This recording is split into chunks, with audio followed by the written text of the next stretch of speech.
Okay, committee, let's call the meeting to order. Hang on, I know what I need to do. Turn my speaker off. Okay, now we're good. Got to get my act together here. Okay, committee, we're going to go ahead and open the committee and the hearing, and I think we'll do final action on bills previously heard, which was 2248, which we heard the other day, which, Francie, that's the health department bill, is that right? Okay.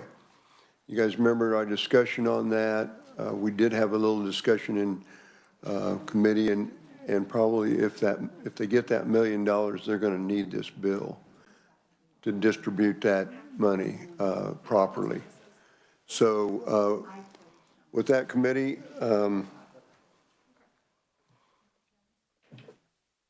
Representative Concanon, 2248.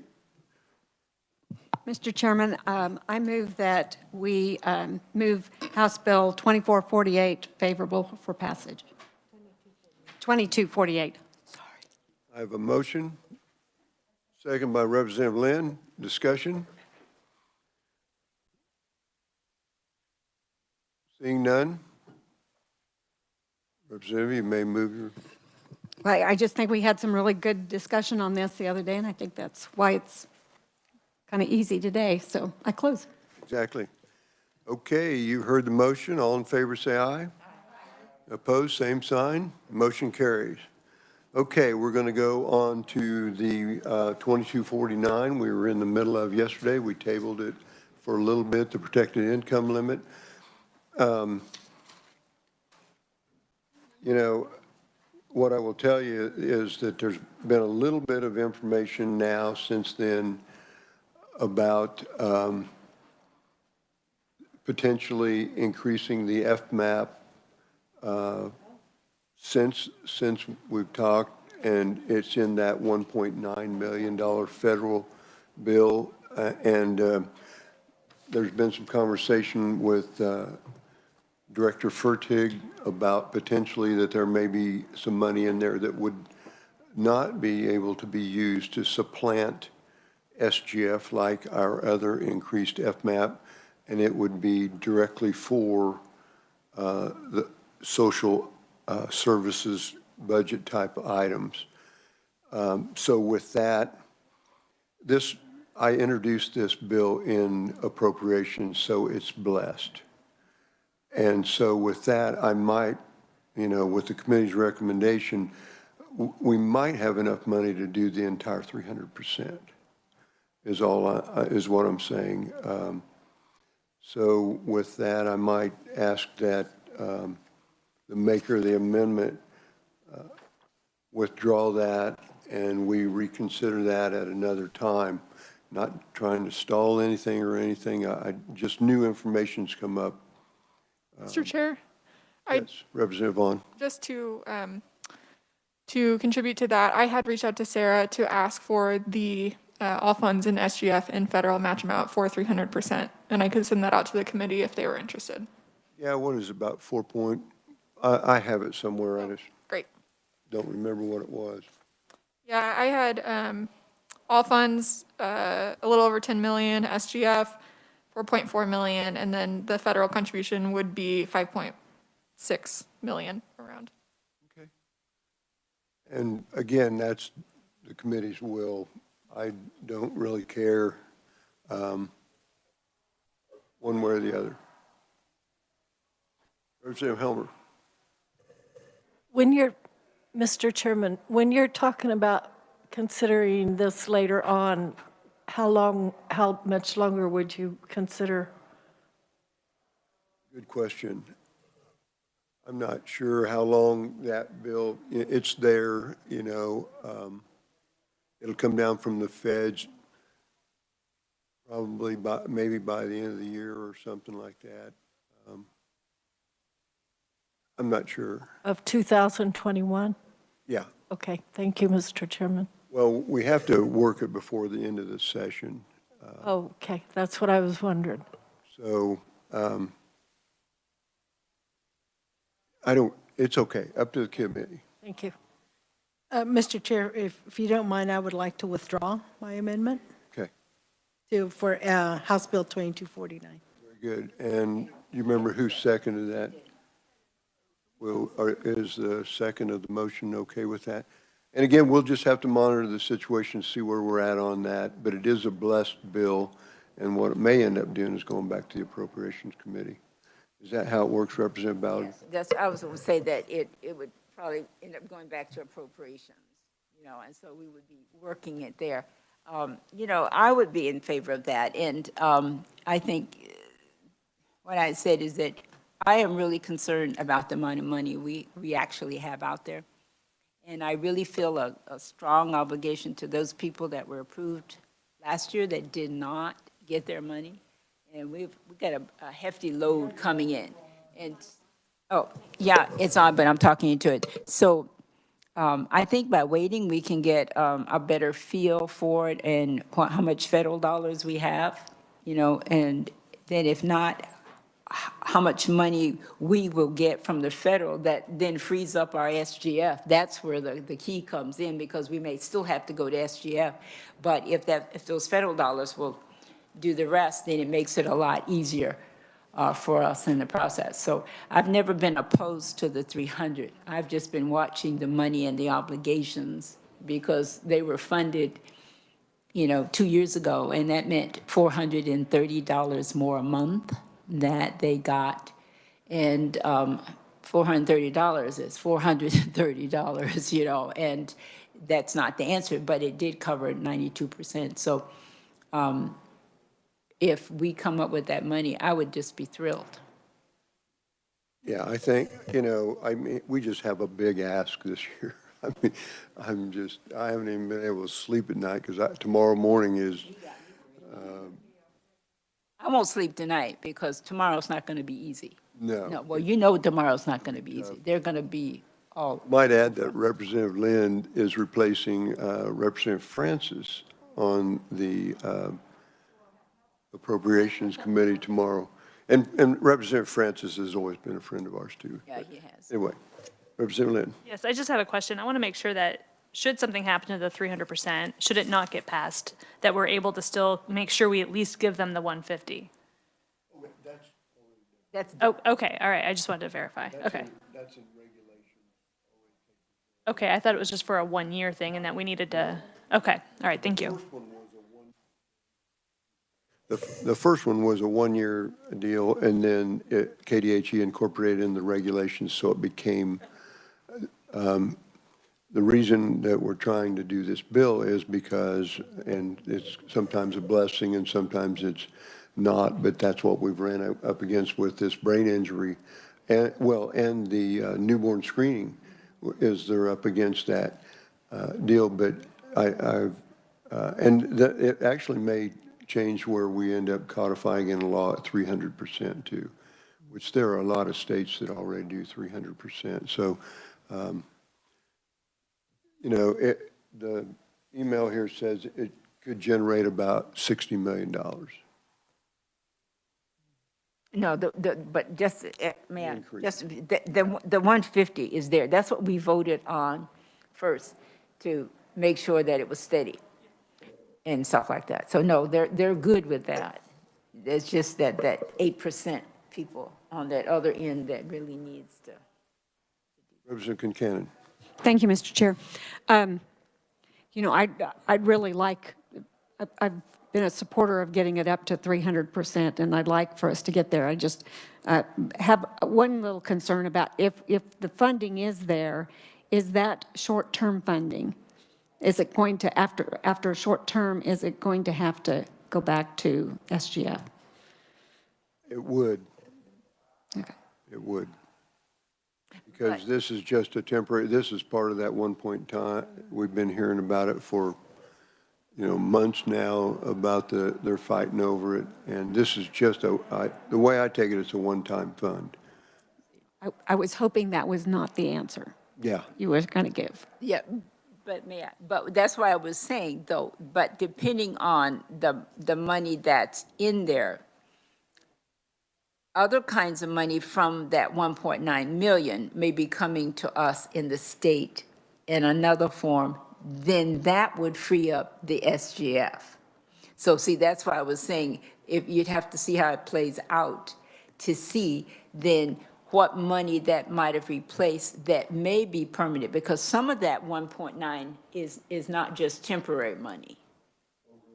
Yes, some of it can go long-term, but ultimately, I think 300% is going to fall with SGF at some point. Representative Kincaid. And I don't question that at all. And I still, but I think if we get it there, we need to make sure that we can pay for it, because we can't if we get it to 300, we can't back up. You're exactly right. Okay, thank you. Very good. Further discussion on that? So all in favor of withdrawing the amendment? Did we already vote on that? No, Okay. we have a second from her. She withdrew her second. All in favor of withdrawing the amendment, say aye. Aye. Opposed, same sign. Motion carries. And we make sure that we say that that didn't kill the bill. Okay, because some people may have thought we killed the bill. Okay, committee, anything else? Oh, yeah, we do have, we're having a TANF deal. And Representative Ballard is going to explain to you about TANF. Representative Ballard is All right. a very knowledgeable person about TANF and a fierce defender of TANF also. So TANF roughly is 100, it's 101, but it's pretty close to $102 million block grant. And TANF, you know, when it was first established, and actually the interesting thing about it, when in 1992, I was in the legislature then, but with welfare reform and everything else, Kansas was one of the first people to, first states to apply for that type of block grant, and we received it. But it's really for low income, and at the time it was started, it was, you had 60 days, 60 months, 5 years to be on it. It's like welfare reform, and that's lifetime, you know? And so that meant that people couldn't be there. So after 2 years, you would either be working or you would be going to school in order to, you know, educate yourself for a better job and everything else. And part of it was cash assistance, child care. So if you were working, you had someone take care of your children and going to school.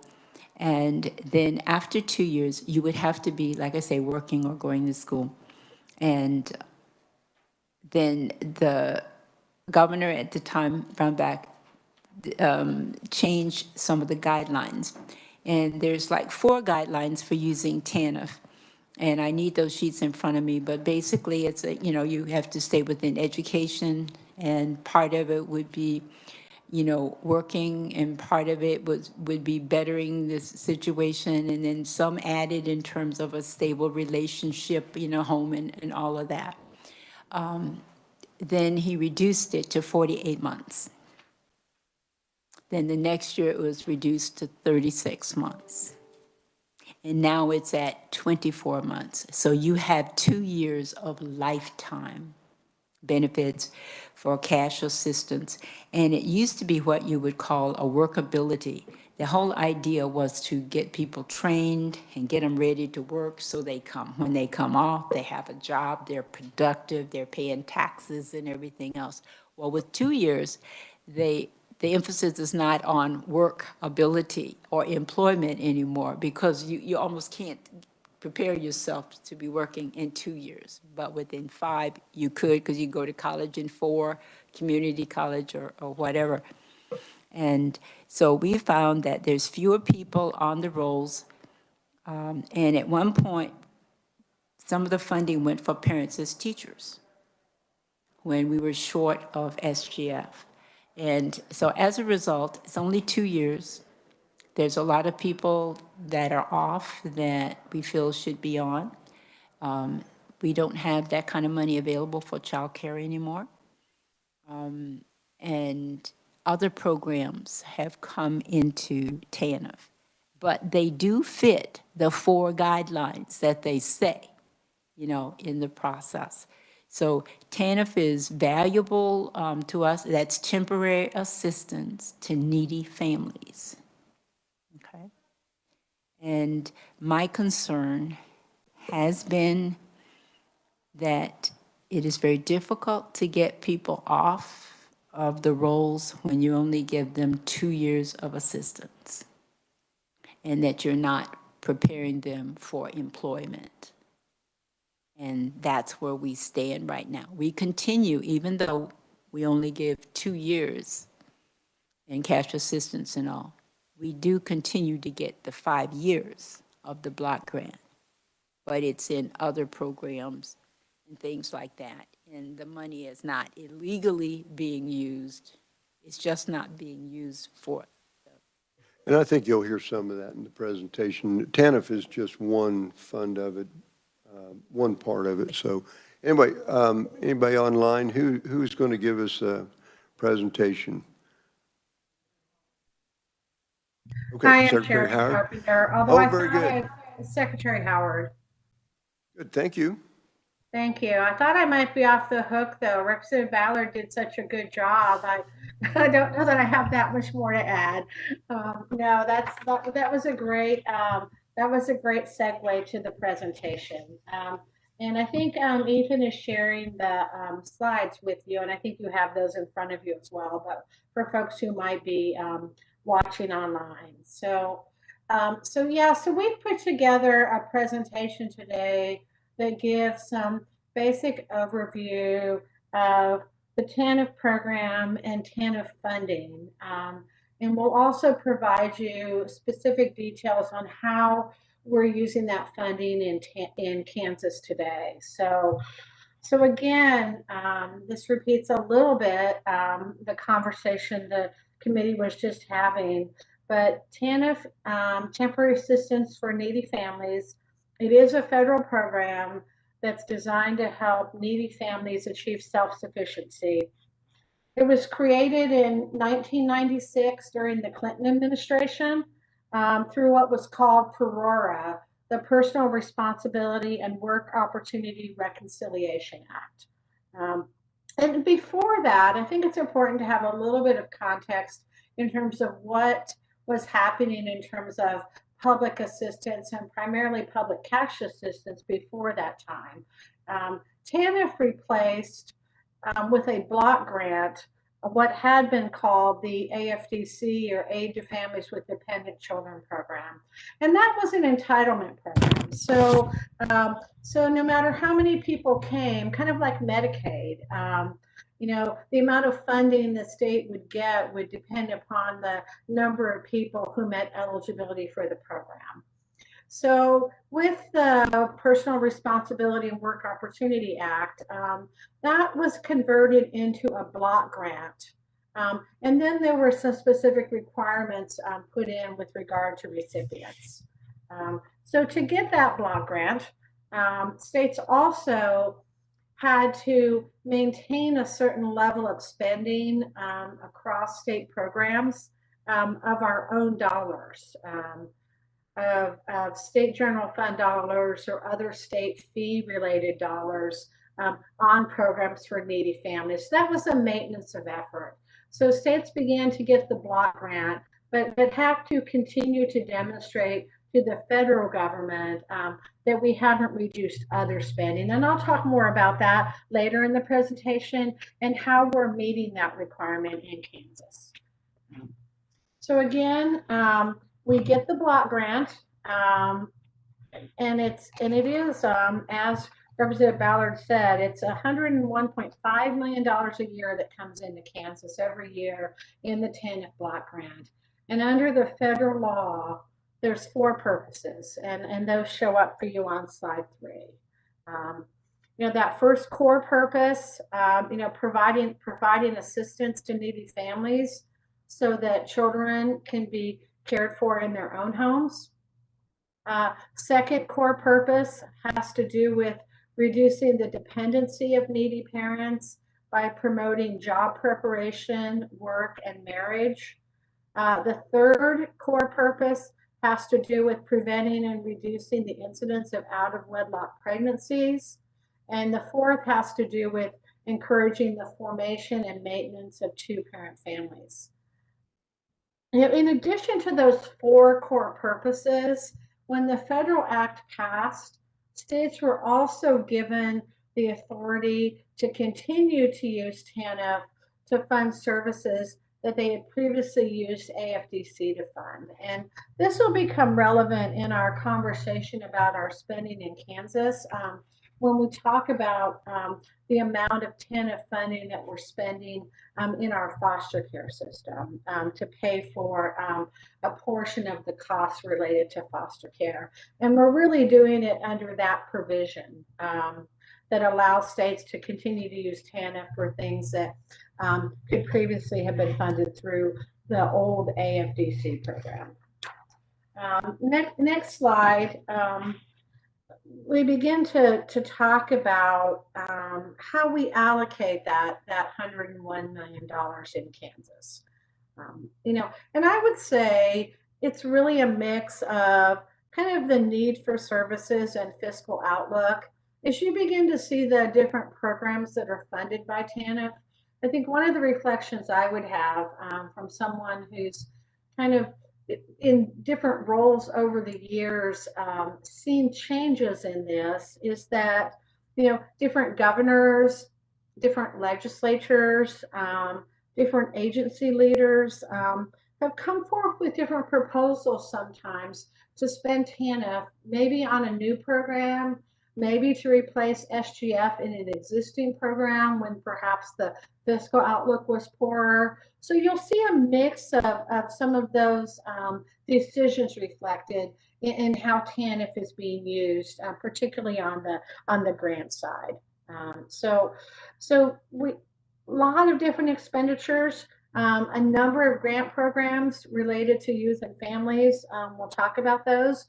Child welfare, the foster care system that I already alluded to, that cash assistance, the specific direct cash benefits and related employment services, and then some administrative costs that are primarily tied to the staff in DCF who receive those benefit applications and work with individuals who are applying for the program, as well as our policy staff in central office, and some of our IT and some of the IT costs that support the eligibility system.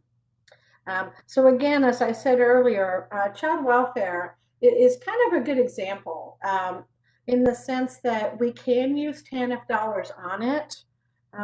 And the practice really over the last several years in Kansas has been with the foster care program, because that's a part of consensus caseload, that all available federal funding sources have really been looked to first before state general funds. So to kind of moderate that SGF demand for kids in the foster care system who aren't available to match other federal resources, we've really looked at TANF. And that's really been the practice in the consensus caseload process, that the governor's staff, the governor's budget staff, legislative budget staff, and agency staff are a part of.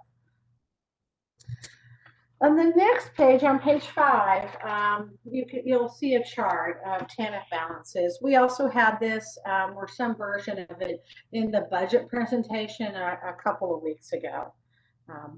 And so this really presents the block grant. The beginning balance, which reflects how much has been carried over from the prior year. New revenue, which again, $101.5 million a year is what comes into this block grant. That really hasn't changed since the inception of the TANF program in 1996. Some transfers out that I'll talk about. The largest one is an allowable transfer under TANF that allows us to transfer a portion of funds to the social service block grant. A few amounts that are transferred out to other agencies that we'll talk about, and then the direct expenditures. And again, this gives you a broad table on this page, but for each of those categories, we'll give you specific information and listing of where those dollars are going. But so at this point, on this page, I'll just kind of keep you high level, but you can clearly see, looking, for example, at fiscal year 22, that foster care, that $37.5 million going towards foster care is the largest single category of expenditure. You'll see the cash grants at estimated to be at about $13.5 million that year. Youth service grants, a constellation of grants there, about $12 million, and then you can see some of the other items. But we'll talk about those in more detail. I think one of the most important pieces about this chart to point out is that the amount that we're spending right now in terms of total transfers and expenditures, if you look at that line, that's more than the $101.5 million that comes in each year. And we've had some balances, so that's been fine. But as you look out over the coming years, we'll have to make some decisions about this. And I talk about that later in my presentation. But at the current level of revenue and the current level of spending, we would begin to have a negative ending balance by the end of fiscal year 25. So again, I'll talk a bit later in my presentation about just the choices I think that are in front of us as we begin to think ahead to that period. And again, makes a lot of assumptions. A lot of things can change between now and then that impact a number of these line items in some different ways. So now I just want to talk about those key areas, and that's really what most of this presentation will do. The first, salaries and wages. We expect to spend about $12.7 million in fiscal year 21, $12.6 million in fiscal year 22 for salaries and operating expenses. Again, these are primarily our field staff who are doing the benefits work with clients, doing some of the employment-related work, our policy staff at central office, and then some of the costs related to maintaining the information technology system on the eligibility side. So that's kind of the first category of expenditure is really on the salary side. On page 7, we'll get to the largest category of expenditures. And again, remember, we're authorized to spend TANF dollars in child welfare because that was an eligible use for AFDC dollars before welfare reform took place in the mid-90s. So just to put this in context, if you think about the foster care budget, it's about $268 million. And for 21 and 22, we're budgeting about $37 million from TANF dollars based on current caseloads and costs. So that's about 14% of the foster care case management budget is being paid for through TANF. Again, it's really a funding source that's paying for costs in the foster care system that would otherwise be paid for by state general fund dollars. So again, about $37 million of the $101 million. Next page is cash assistance. When folks think about TANF, I think the first thing that people think about is cash assistance. And this really is that first purpose that I talked about in terms of providing assistance to needy families so that children can be cared for in their home. Last year, we spent about $12.7 million in cash assistance. We anticipate spending a little over $14 million this year and about $13.5 million in fiscal year 22. And again, you see some bump up there, particularly in the current year. and actually a little bit last year. I think really connected to the pandemic, the economic impacts of the pandemic. This is very, the cash assistance is very much tied to, the economics in the state. So again, this purpose is temporary cash assistance to low-income families. There has to be at least one child in the home. There can be a pregnant woman, or there can be with an unborn baby or a child under age 18. And I think another context here, eligibility is limited to families whose income is less than 30% of the federal poverty level. So just to put that in context, for a family of 4, we're talking about $8,800 in income. A family of 3, that would be $7,000. On page 9, I think I really get into some of the context that Representative Ballard was talking about at the beginning. Under the federal welfare reform legislation that passed in 1996, a 5-year or 60-month lifetime time limit was established related to cash benefits, and also some work requirements around that. In Kansas, through various variations of what was called the HOPE Act, cash assistance is now limited to 24 months in a person's lifetime. There are some hardship exemptions that are allowed under Kansas law that would allow it to continue for an additional 12 months to 36 months. Those are really, really narrow exceptions. And just to give you an example, I think we've seen a couple months ago, in January, there were 210 out of about 3,300 open cases in TANF that were hardship. So about 6.3%.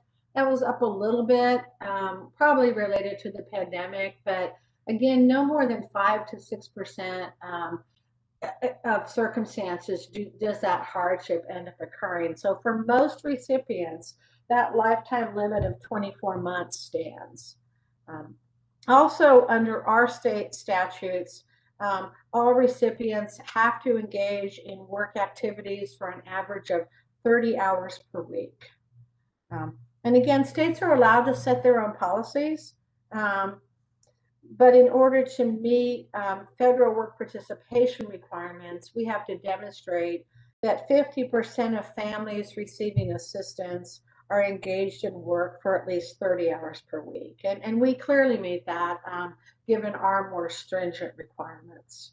And I might note that in calendar years 2018 to 2020, we closed an average of 651 cash assistance cases. We either closed them or we denied them upon application because folks had already met that 24-month lifetime limit.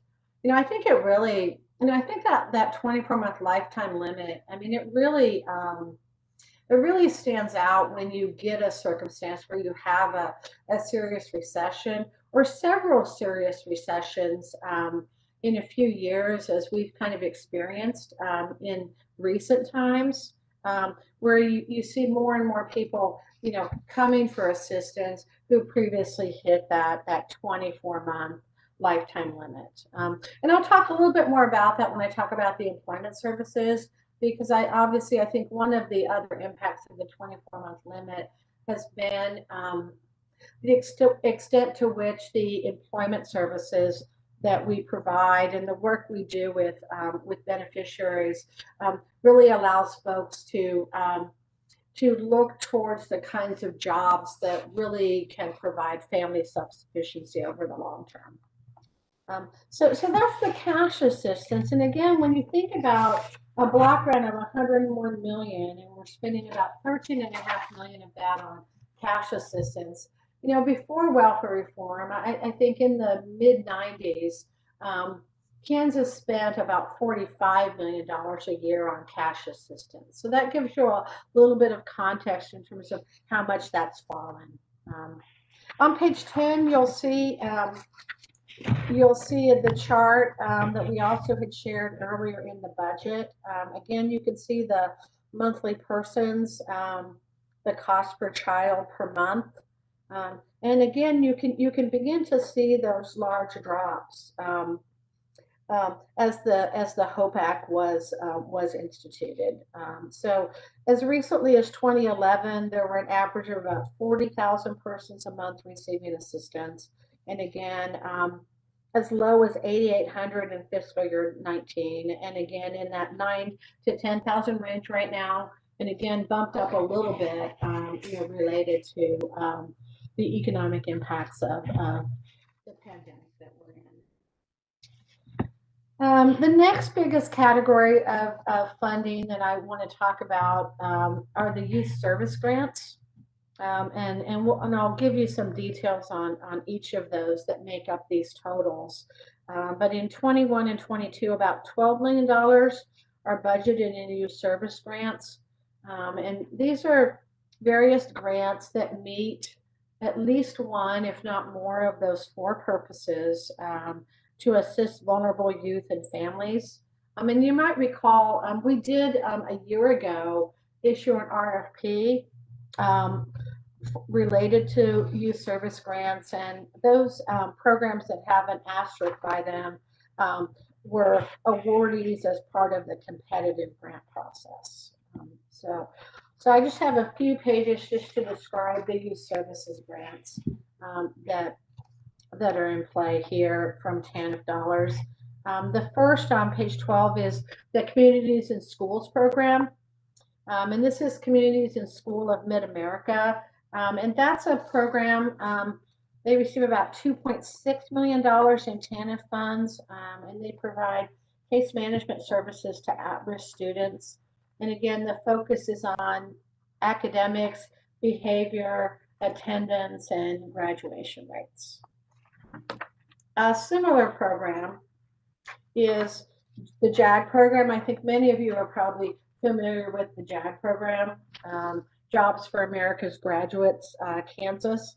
And this is a program that works in school districts across the state, helping students at risk of failing in school, providing an avenue for academic achievement, and also really helping those students make sure they can get those recognized credits so they can exit school and enter post-secondary education or the workforce. There's also a subset of this that we instituted a few years ago that works specifically with foster care youth, again, to assure high school credit hours are attained. So about $5.4 million for the JAG program, and that's been pretty consistent for the last few years. A few more grants in the youth services category on page 13. The Kansas Alliance of Boys and Girls Club, and again, this was part of the competitive bid. They've been awarded $2.6 million a year for what's called their Smart Moves program. So if you think back to the TANF purposes, this goes back to the purpose around averting teen pregnancy. So they're providing teen pregnancy prevention and education programs in a number of locations across the state. You can see those detailed out on the slide. And also with a couple of our tribal nations as well. And these are really, it's really a broad prevention program, really looking at various risk factors, also addressing substance use, as well as pregnancy prevention. And again, a lot of things around skill building for healthy relationships, career exploration, job readiness, and the like. So again, an awardee as part of the youth service grants this year. The other one on this slide is the Urban Scholastic Center. This is in 7 schools in the KCK area, and it serves urban inner city kids and youth in that area. Literacy, after-school programs, some neighborhood outreach, and evening educational programs. Again, called the Urban Scholastic Center. Again, targeting at-risk youth in the KCK area. A few more youth service grants to get up to that $12 million on page 14. Two more that were awardees as part of the RFP issued last year. The first is an evidence-based practice called Trauma Adapted Family Connections. And it was awarded to an entity called the International Rescue Committee. And this is an evidence-based program that really is about addressing family trauma, and it's targeting 90 at-risk families, really looking at improving those parent skills, caregiver functioning, positive parenting, and connections to social supports and community services. And then the last one I would highlight in terms of the youth grants, I mean, a part of that 12.5 million or so in terms of youth service grants is a project with KVC called Project Rise. This was also an awardee through the RFP that was issued last year. And KVC is implementing this program in 30 counties in the Kansas City Northeast and Southeast regions. Again, really looking at risk factors related to neglect, really looking at issues around poverty, working with social support networks, social determinants of health, and financial literacy. They anticipate serving about 4,000 clients over the 2-year term of the grants. So that just gives you a snapshot of the $12.5 million in grants that go out under the youth services category. And again, a number of those connected to the RFP that we issued last year. The next area I would highlight for members of the committee is the Kansas Early Head Start program. The Early Head Start program is a federal program, but Kansas was one of the first states way back in the Graves administration in 1998 that really created a state-federal partnership to augment funding available through federal funds. And again, Early Head Start is really built on the model of the Head Start program, except it serves children before they enter school. So TANF funds have been in this program for a long time. It really provides early intensive and comprehensive child development and family support services. And you can see some of those things that are listed there. And it's really built on a model of home visits with home-based providers, tied to certain income levels, and a certain percentage of services have to be provided to children who have special needs. So again, the Early Head Start program has been around a long time, continues to have very good outcomes. I mean, just like the Head Start program does. Next page would be family preservation. This would be another example of one of those things where a program that's funded primarily by general fund in the DCF budget also receives some TANF dollars. And again, part of that was done at different points in time to reduce the SGF demand. And so again, a portion of our family preservation budget comes from TANF dollars. You can see about $4.5 million in fiscal year 21 and 22. That was an add of $1 million last year in the governor's budget that was supported by the legislature last year.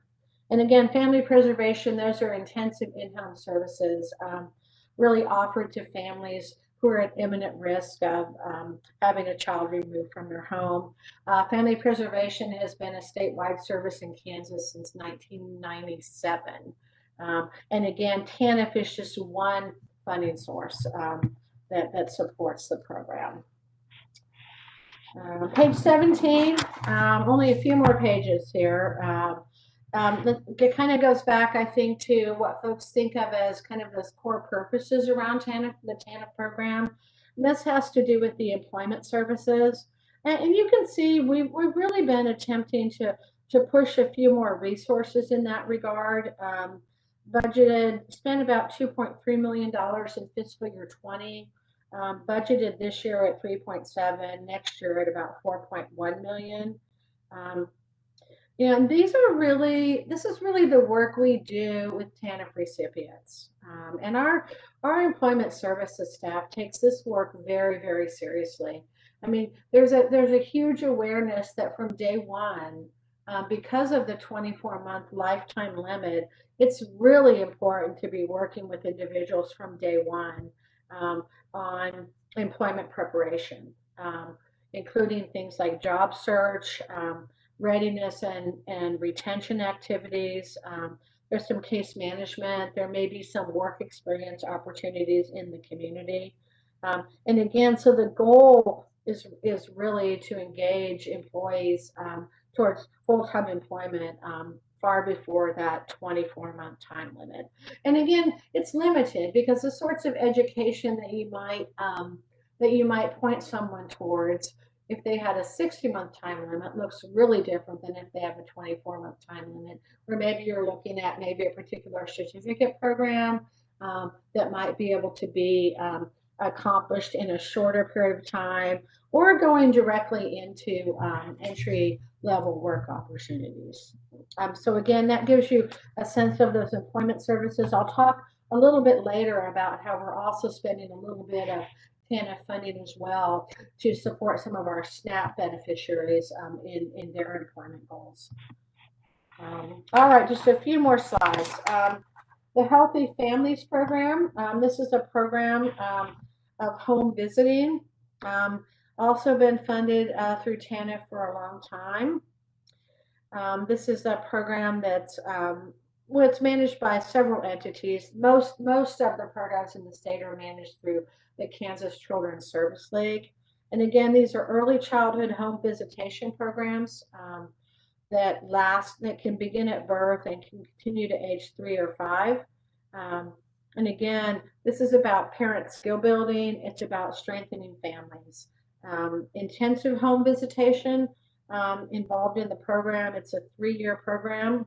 And again, has an income limitation connected to 200% of the federal poverty level. All right, getting close to the end here. And there's a few other expenses that show up that capture a few other miscellaneous grants and programs, about $6 million in the current year budget and in the 22 budget. And we list a few of those in the pages that come. About $1.5 million connected to domestic violence grants. And again, this has to do with expenditures for TANF recipients who have experienced domestic violence. Some things about healthy relationship training, safety planning, mentoring services, and you can see the light for domestic violence and sexual assault survivors. And we do that work with a number of partners, including the Kansas Coalition for Sexual and Domestic Violence. The next other expenses category has to do with substance abuse case management, and we provide about $1.8 million to the Heartland Regional Alcohol and Drug Assessment Center. And again, this is really designed to address substance use issues in TANF participants. So this provides screening, assessment, care management, and care coordination for TANF participants with substance use issues. And again, the goal here being to maintain sobriety to reduce barriers to employment. Again, keeping in mind that 24-month time limit, really wanting to enhance the probability of employment success, as well as increasing family stability. So again, some domestic violence and substance use related areas there. And then on page 1, the SNAP work program, our goals program connected to our SNAP program, our food assistance program. Again, this is a voluntary program for food assistance recipients. And again, this supplements some funding that we have through the SNAP program for employment and training. And again, this is a voluntary employment program that provides intensive case management based on individual assessments. Similar services, job search, job readiness, employment supports, maybe tools a person needs, some training and educational opportunities, again, a goal towards employment. So if you combine this with what we're doing on the TANF side, it's a little over $5 million in spending connected to what I would say employment preparation and readiness. Couple more in the other expenses and we'll be done with those. Youth Thrive. We provide about $300,000 to Youth Thrive. This program also connects to foster youth. And this is a program that provides support to youth transitioning to adulthood. They provide services, really mentoring, a transition advocate, financial literacy, and then help connect youth to services and supports around employment and housing. All right, I'm getting towards the end here. We also are spending a little bit of funding connected to continuation of some services that are provided through the Families First Prevention Program, about $167,000. And this primarily goes back to the Healthy Families program I talked about. Healthy Families is also a recipient under the Families First Act. But under the Families First Act, that is targeted only to families who have a child who's at imminent risk of going into foster care. But under Families First, only the first year participation is covered. And as I talked about, Healthy Families can be a 3-year program. So this $167,000 in TANF allows those families who started out receiving that service in Families First to continue receiving it through the TANF dollars. All right, page 23 is the last other expenses category. And these are a series of grants that have been in place related to the two-parent family purpose of TANF. So these are two-parent family initiatives, 4 different entities, Lawrence Douglas County Public Health, the Mental Health Association of South Central Kansas, Mirror Inc., which is a substance abuse provider in North Central Kansas, and Connections to Success. And so they really provide personal and professional development, education and training, one-on-one case management. It's really about those families being successful, healthy relationships, self-sufficiency, family stability to support two-parent families. And again, so a lot of work around both personal development and professional development to support those two-parent families. Those are the primary expenditures. I did also want to speak briefly to the transfers. When you had the chart for TANF, we showed transfers out from the TANF program. The primary one is that under TANF, states are allowed to transfer up to 10% of the block grant to the social services block grant. And the social services block grant, it's far more flexible than TANF in terms of how it can be used. The block grant generally is actually used to fund a lot of things within the KDADS program around seniors, senior programming. It's also traditionally been used for things like childcare. But in making this transfer to the social service block grant, we're actually using that funding again for foster care services. So if you think about the entire TANF block grant of $101 million, we have this funding that we utilize in foster care, and then the other $38 million that we pay directly out of TANF. So you really get to gosh, almost half of TANF dollars right now are going to support the foster care program for costs that would otherwise be paid for through the state general fund. So about $48 million out of the $101.9 million. There's a handful of other transfers that are listed on the next couple of pages. The most significant is $4.1 million that we transfer over to our partners at the Department of Education. This was an initiative a number of years ago to launch, when they launched a preschool pilot program, again, designed to improve the quality of early learning. And again, one of those areas where TANF was identified as an appropriate funding source for that program that would otherwise have been more reliant on state general fund dollars. So again, early learning program, really looking at success entering kindergarten and the early years of school. A smaller transfer we make is to the Board of Regents for what's called the AOK program. It's really a career pathway program related to career and technical education. To have that happen at the same time as maybe adult basic skills or remedial instruction. And the JAG-K graduates actually benefit from this program quite a bit in terms of the ability to complete short-term certificate programs and immediate jobs. So again, a small transfer to the Board of Regents. The last one I would mention in terms of transfers is $238,000 to Kansas State University for what's called Project Impact. They have a pretty broad program that has a lot of different facets that K-State has been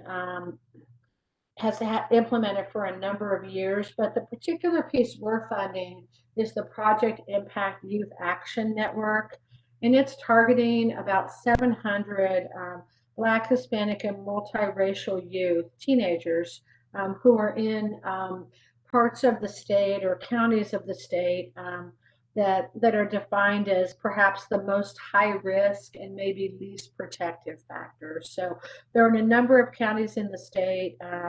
The goal is to decrease those risk factors, dropout rates, early out of wedlock births, juvenile justice contact, and improve those protective factors that lead to lifelong success, graduation, no contact with the criminal justice systems, things like that. So that's how we spend TANF dollars today. I mean, again, a big chunk in foster care, a significant portion going out to youth grants, obviously some funding to that core cash and employment purposes, and again, a myriad of other areas that were either directly identified through RFPs, or sometimes were just identified as a way to frankly reduce SGF dollars and either bolster a program or replace SGF dollars in some tough times with TANF dollars.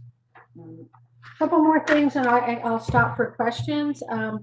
When I started, I talked about that when welfare reform was passed in 1996, in exchange for receiving this block grant each year, states had to ensure that they were continuing to spend at least 80% of their 1994 contribution to AFDC related programs. So again, kind of wanting to make sure that states didn't just use the block grant to supplant funding that had already been happening in the state.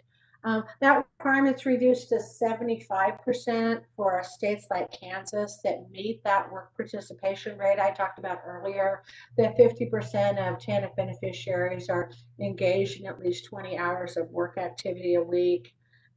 So for Kansas, we have to demonstrate expenditures of $61.7 million to meet that requirement. We're currently at about 63.5. And what we use in Kansas to meet that requirement, we use some of the state dollars for childcare that are in the DCF budget. We count the earned income tax credit from the Department of Revenue $38.5 million because it meets those purposes. And we also now count the 4-year-old at-risk program in the Department of Education. And I would say, I mean, a few years ago, an awful lot more of these, the maintenance of effort was met directly from expenditures that were in the DCF budget or in what was then the SRS budget. But as state funds have gone down in that budget, I've got such a good crack finance team in Dan Levine and Dave Buchelman that they've been able to identify those facets of spending that the state makes that continue to ensure that we meet this qualification. So moving forward, I alluded to this earlier. Obviously, as we talked earlier, I mean, as we sit here today, we are spending a little bit more each year than we're taking in. And that's not sustainable forever. We did have some large balances that were being carried forward. So as we move forward, there will be some, I think, important policy decisions that will have to be made. Obviously, one option would be to end the TANF transfer to the Social Service Block Grant.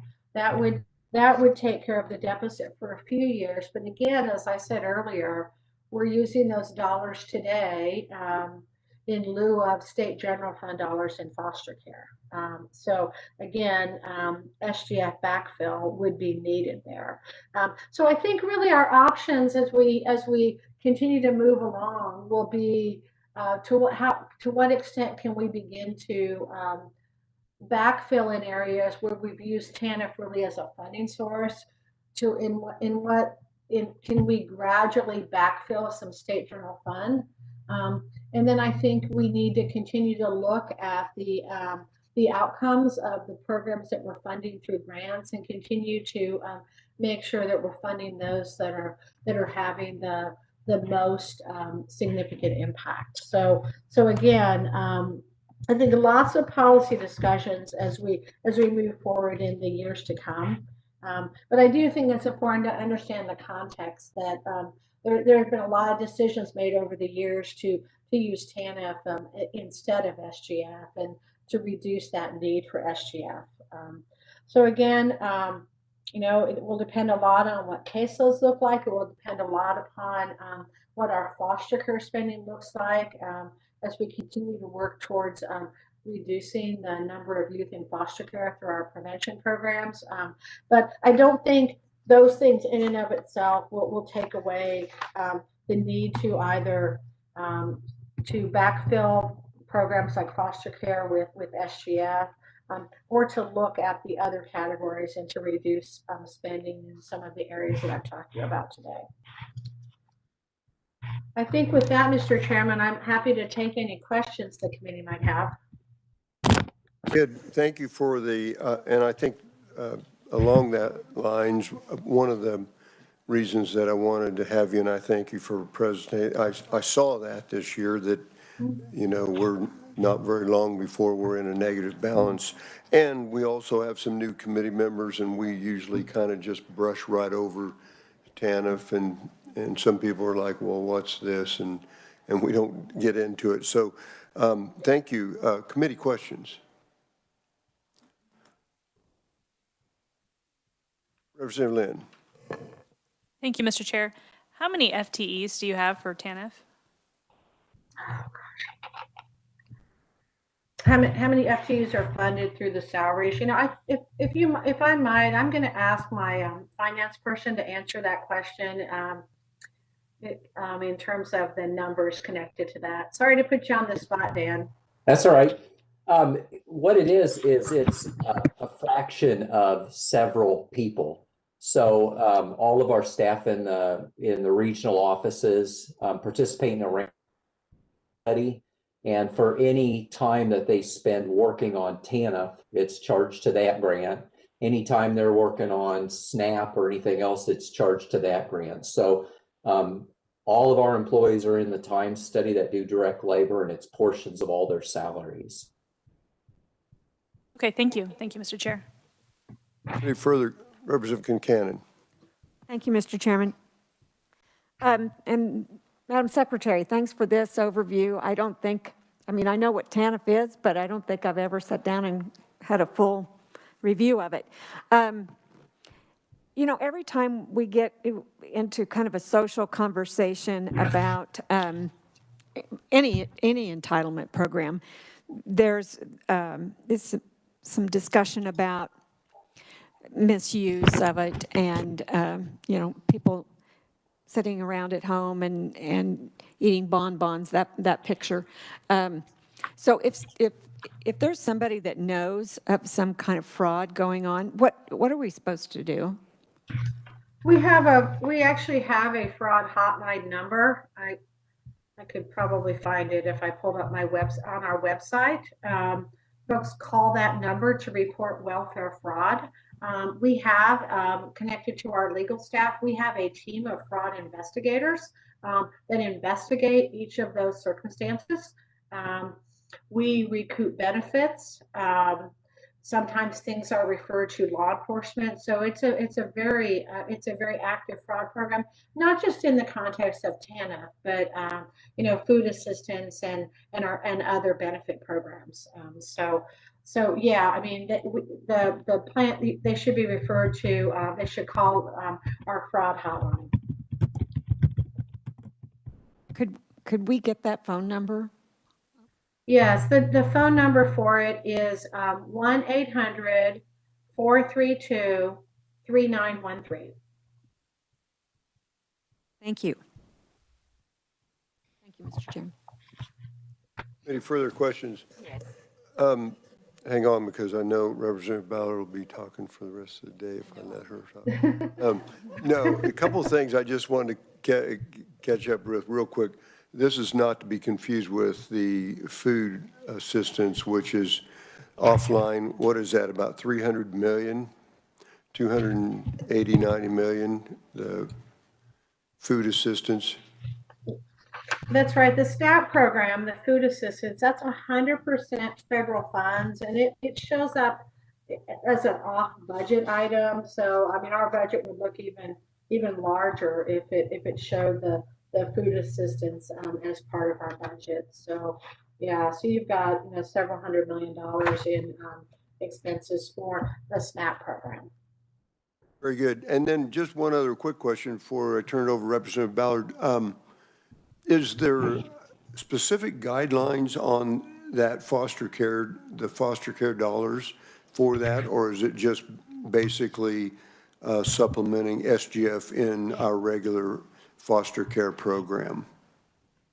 Yeah, this is another one. I think I'm going to let Dan answer that as well. I mean, it's the financing is fairly complex in foster care in terms of who's eligible for the 4E foster care funds, and then when we turn to TANF. So, Dan, if you wouldn't mind that, I would love to pass this one off to you as well. Yeah, that's fine. In foster care, the vast majority of the expenditures are related to placement costs, and we're limited from the AFDC rules to the emergency standards, which are the first 364 days of care for the child. So if that child is not 4E eligible, he can receive his placement costs for the first 364 days of that year. Now, the large increase, why it's been going up, there's two primary factors. As more children are being placed with relatives or kin, those placements, since they're not licensed, are not 4E. So those are TANF eligible in the first 364 days. The other reason that TANF expenditures in foster care are going up is because of Families First.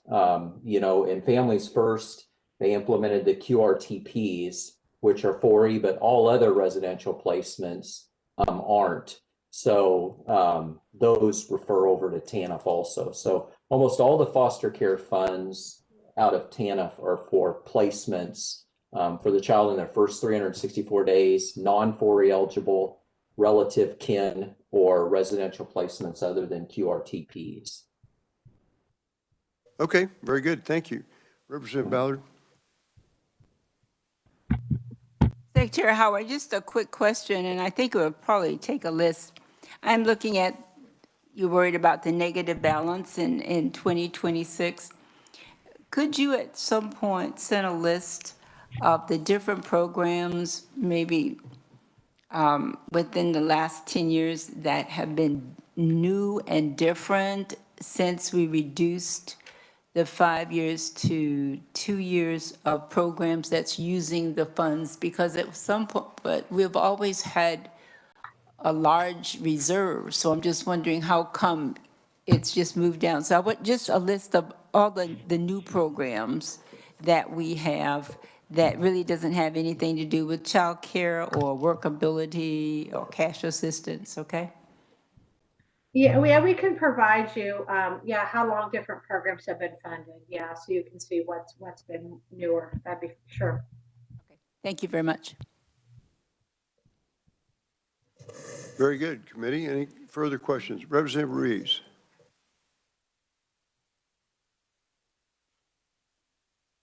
Up over here. I just have a question about the Heartland Rate Act. Just because I just need clarification. Is all of the funding for Heartland Rate Act come out of TANF, or does Heartland Rate Act have another line item?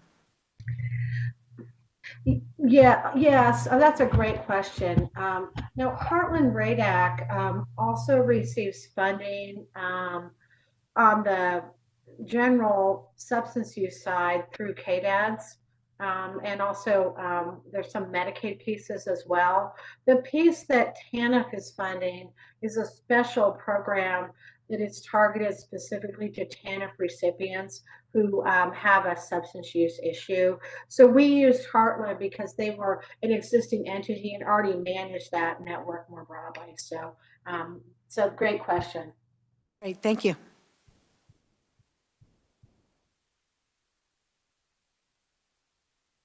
Well, go ahead. We'll just hang up over here since he walked out. He's there. Secretary Howard, I'm responding right now. Any other questions? Seeing none, we want to thank you very much for a really thorough presentation on TANF, and it's really important. We were under the impression, many of us were, that we had lots of money in TANF, and each time I've ever looked at was, so to see that maybe in 4 years we're not going to have it, that's a little alarming. But after we get your list, we may have another conversation. But thank you so very much, and have a good evening. Very good. Thank you.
Again, this is our last meeting as a budget deal, so thank you all for being here and your hard work and all of that. And, you know, I hope you guys will come back. It's kind of an interesting committee if you're kind of, you know, I mean, I enjoy it, but that doesn't say much. But come back next year. I hope you'll all. Yeah, I know, but sometimes people just can't stand a committee they're on and, and has to leave. So, you know, but anyway, so. It's been good. And you've done a good job. Thank you so much. So thank you for saying I'm doing a good job. I'm at least working. That we're adjourned.